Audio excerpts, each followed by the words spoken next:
Welcome to the Tech Egg. Don't get scrambled. Enjoy the video. You need the essentials now. Enable location and mobile or Wi-Fi, sign into the same account, and give the app permissions so it can report position. Once done, open the Find My Device app and confirm you see the device name.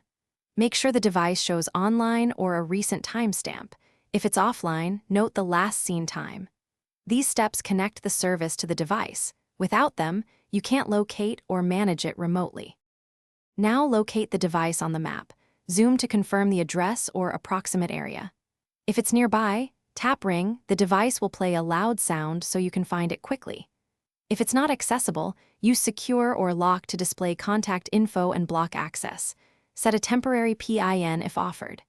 Keep checking the map. Location updates may improve as the device moves or regains connection, so repeat these actions as needed. If you can retrieve the device, follow a safe plan.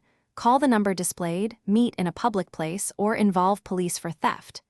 If recovery isn't possible, choose Erase to protect data. Note that erasing disables further location. If you can't see the device, troubleshoot. Confirm you're using the same account, verify location and background access on the device, and ensure network connectivity. If permissions changed, reauthorize them and retry locating immediately. Thanks for watching. Consider subscribing if I helped unscramble your problems.